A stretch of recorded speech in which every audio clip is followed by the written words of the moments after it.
Quantum waves, the new science of quantum consciousness.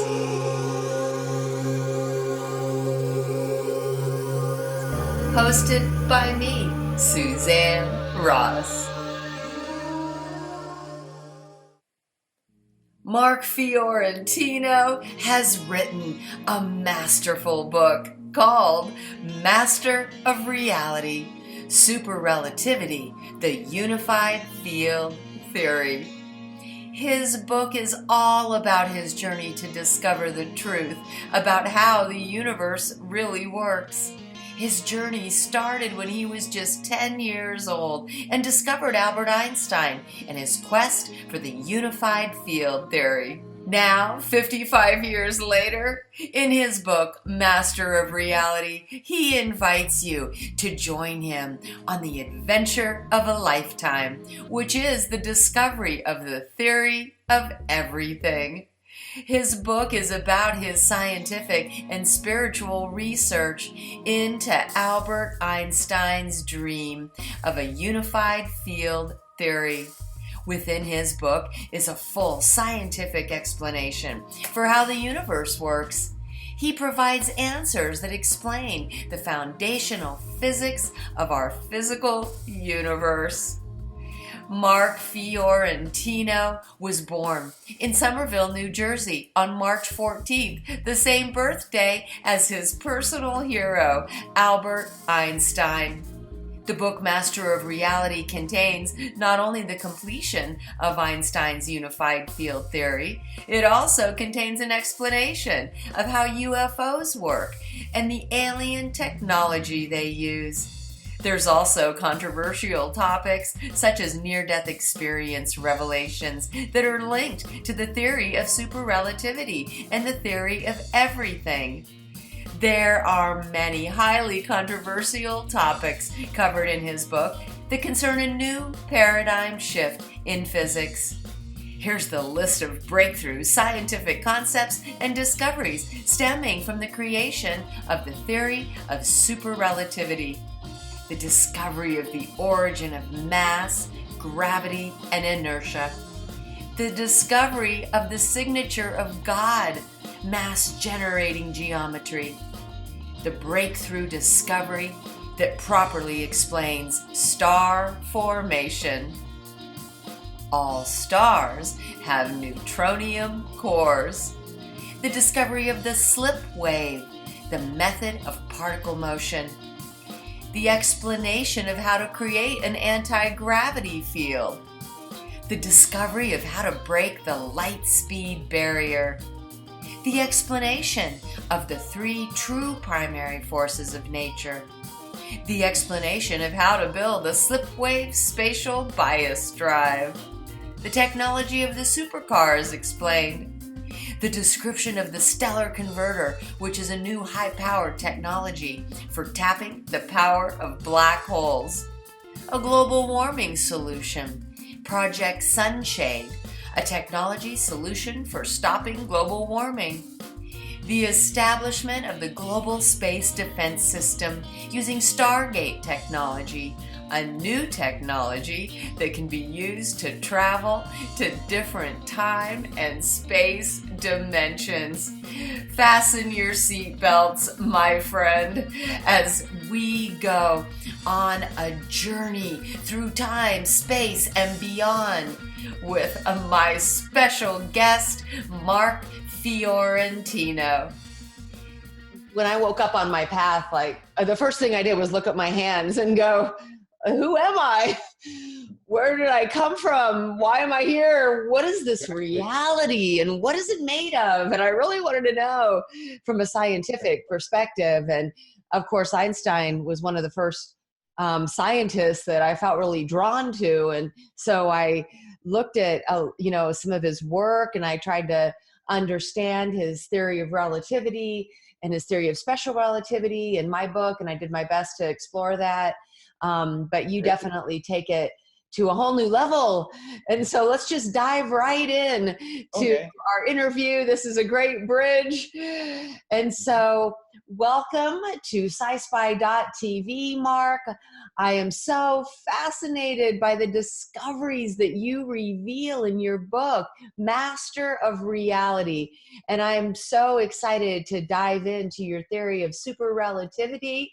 Welcome to our show. Thank you for having me. This is going to be a lot of fun. We're going to talk about the foundations of reality. Questions that you've had and other people have had for a long time are finally going to get answered clearly and succinctly. And one reason I am particularly drawn to your work, Mark, is how you combine science and spirituality. For myself, science has been a huge part of my spiritual path. And then I had a revelation in meditation where I saw this genre, Sci-Spi, across the screen of my mind. And I trademarked that term and then created a television network, Sci-Spi.tv, merging science and spirituality. And when I first became introduced to your work, and I saw that near-death experiences and seeing psychics and exploring the spiritual realm became such an important part of the scientific work you do, I knew you'd be a perfect guest for the show. And so let's start by talking about that bridge between science and spirituality. Sure. Well, it happened in many ways. You know how life unfolds and it's giving you clues all the time. Your spirit guides are helping you, which is something I try to put out there and get people to understand and recognize it's real. The afterlife is real. It's more real than this place. And so I started to learn to listen, and I haven't always done that very well. There's some cases where I was warned about things and I didn't listen, and I almost suffered catastrophic consequences. But how I got into it is over many years, but into the spiritual connection, or the afterlife connection. And actually Einstein was a person who got me thinking about a problem I was working on in physics, which is the same thing he worked on to the very last day of his life. And I was thinking about this dynamical geometry. And what he said, one of his many famous quotes, he said, "I want to know how God created this world. I'm not interested in this or that phenomena in the spectrum of this or that element. I want to know his thoughts. The rest are just details." And what I found is the details are God's thoughts.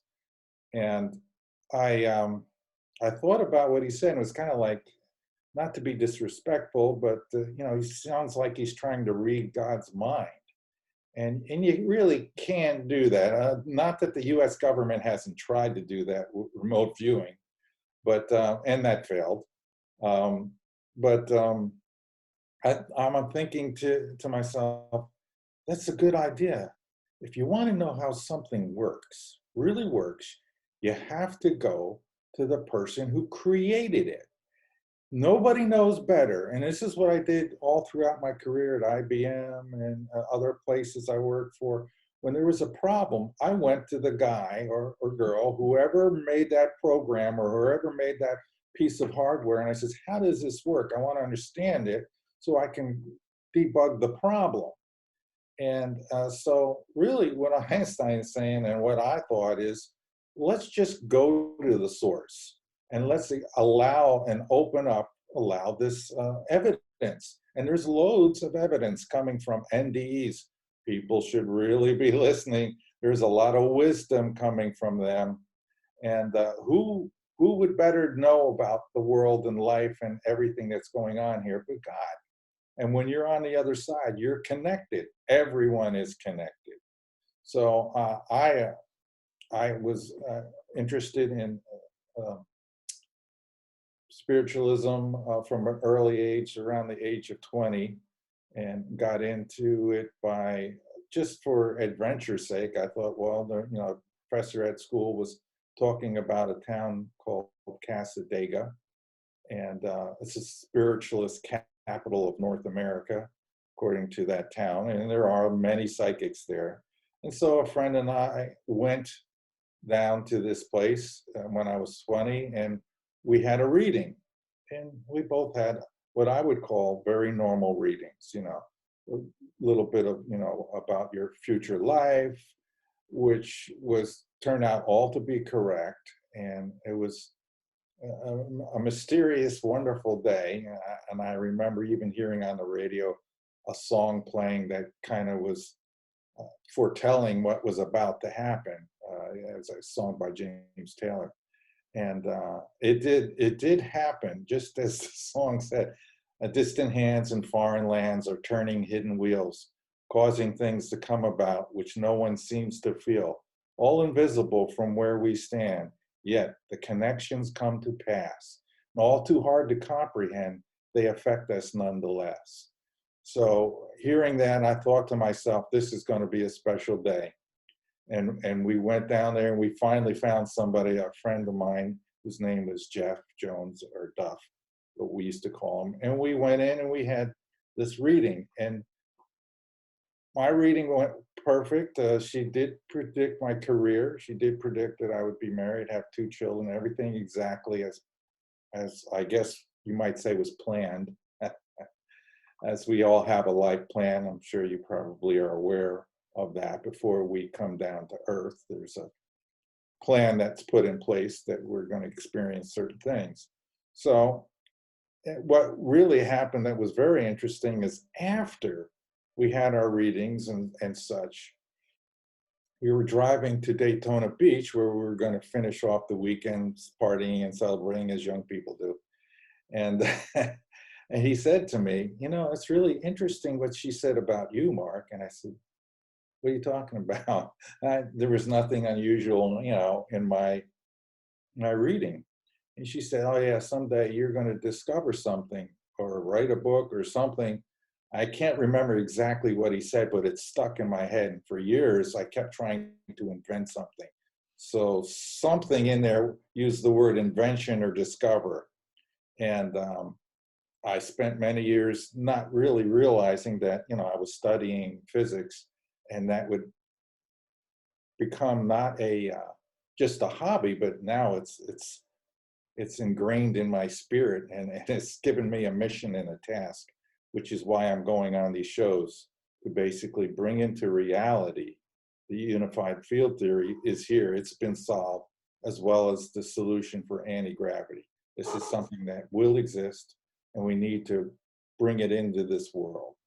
So that's a loosely knit explanation. There was 2 paths that led me to the connection of the spiritual realm to science. And let's face it, basically, science is underneath religion, because religion is the source of all that is scientific. All the constants of nature, all the laws of physics were created by the power of intention from God, the Great Spirit, the One, as they call him on the other side. It's the spiritual realm supersedes the scientific realm, and we should let them join now and learn from the perspective of, yeah, there really is a God. We need to stop with this, when you die, you go into oblivion and there's nothing there and there's no afterlife. And that's primitive thinking. We need to advance, like you're doing on this show and other shows that I've gone on. You're on the right track, and people need to know it in their hearts. It needs to become knowledge, stronger than belief. That's what I'm trying to do, and that's what I'm trying to do with helping you, and what you're trying to do with the people. Pass on relevant knowledge that helps them be better human beings.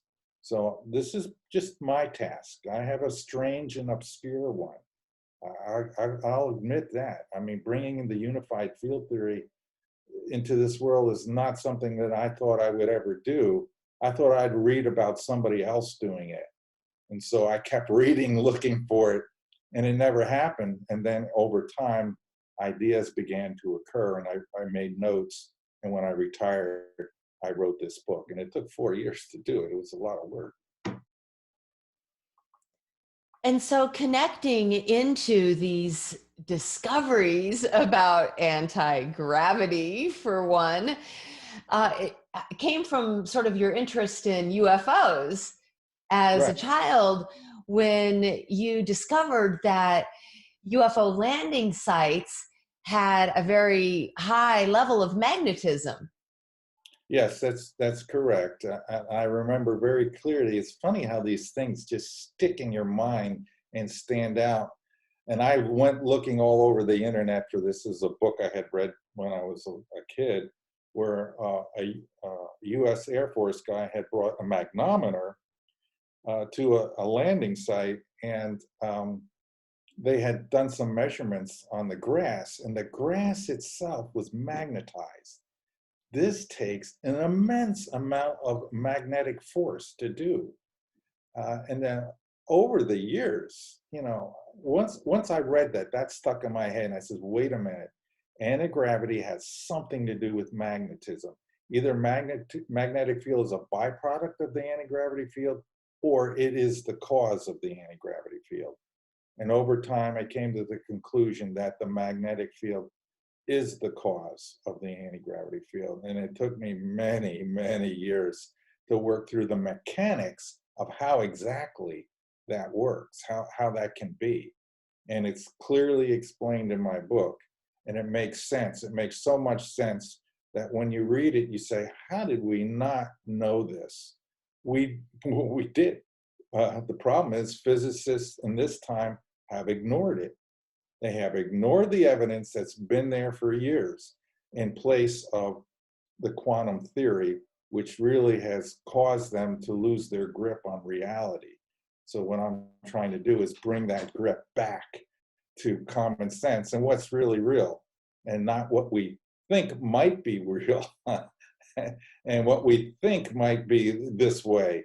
Now, I'm telling you, from what I've learned, from your own evidence, from the physicist's evidence, this is clearly the way it is. There is an ether, and there is a fundamental field, and the other fields come about as aspects of that single fundamental field.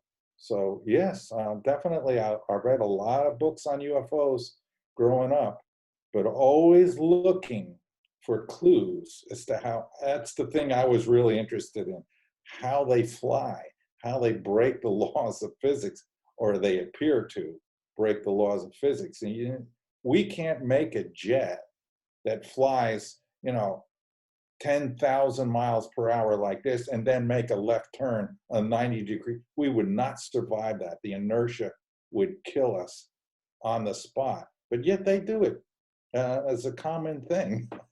And so obviously inside of that spacecraft, they've managed to cancel out inertia.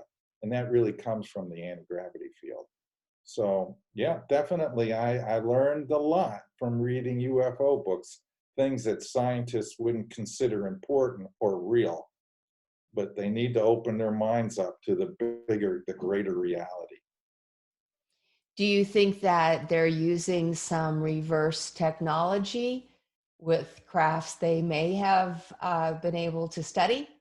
Yeah, oh sure. I'm sure that the US government has has had this technology since the early 50s and experimented around with it. I have talked to a person who does not want to be identified, who had an eyewitness account in the 70s with another person, and they got a close-up view of a UFO, and it was one of ours, one of our experimental craft, and it said right on it, U.S. Air Force experimental. But they've never come forward, and that is what it is. But it was useful for me to hear that from somebody, a confirmation that, over in Area 51, they've been making these for years, and I'm sure they have underground facilities there, as well as in probably one other place in the United States, where for many, many years they've been reverse engineering. And those physicists know how they work. There's no way to reverse engineer this and not understand the physics behind what's going, probably because that they have some aliens that they've been able to talk to who explain the principles of how anti-gravity works. And it's basically using high intensity magnetic fields in a gradient formation, which gives not only anti-gravity, but propulsion. So this is actually very simple, straightforward stuff. Once you accept that's how it works, and then, of course, just saying that isn't really enough. There, just give you an example of what the US government has done to cover things up. It's a very subtle thing that they did. One of the first guys to write a book about UFOs was M.K. Jessup, who was found dead in a hotel room. I think they say he hung himself, but I don't know. Mr. Jessup seemed to have an inside view of how the technology works, and he makes, in his introduction to his book, he says, hoping in those days that sometime something would come of it, nowadays, a science is afraid that something will come of it. It will too. In 1956 and 57, the Air Force will have ships like these in appearance and will feel safe to announce that human eyes have seen saucers from outer space. But it is not to be worried because we too have these ships. Oh, brother, what a farce. Ours will be jet propelled, not, and then there's a word that's blanked out. And it starts with the letter M, not blank propelled. And it starts with the letter M. Obviously, it's magnetically propelled. Obviously the government did this, but if you look for this book that he wrote, it was his first book, The Case for the UFO, it's blanked out all over the internet. Who did that? Why? Government. Why did they go through the trouble of blanking that word out and leaving the letter M in there? And if you look for this book, this passage is either removed entirely or it's left with the blank. It's just strange. I call it strange evidence in my book, but it's something that I'm saying this is common sense. This is the way it is. There's evidence of it, much evidence, not just what I'm telling you now. The Belgian triangle that was photographed back in the 80s using a regular camera with film was analyzed by a physicist. Apparently, this man got within a few hundred yards of this UFO, which is triangular shape. The physicist examined the film, but not just the image and everything, but the emulsion itself. And he discovered it was magnetized. More evidence that magnetism is what's driving the anti-gravity field. And this, again, is happening all over the world. People are seeing, other scientists have viewed UFOs through a polarized filter, and they're seeing bands of polarization of light around the UFO, which you won't see unless you're wearing the polarized glasses. Again, this is evidence of really, really strong magnetic fields. And we know that magnetism affects the polarization of light, and that comes from Michael Faraday, was the first person to discover this way back in the 1700s. And so there is enormous amounts of evidence out there, thanks to the World Wide Web, that can be acquired if you know what you're looking for and you know why you're looking for this stuff. You piece the puzzles together, the clues. And that's what I've done in this book. I keep pounding away at this evidence and putting it in there, piling it up, connecting it all so that everybody can make the cosmic connection. And in the last chapter of the book, I say basically, do these experiments, discover that magnetism can be used to shield gravity and make anti-gravity and be used for propulsion.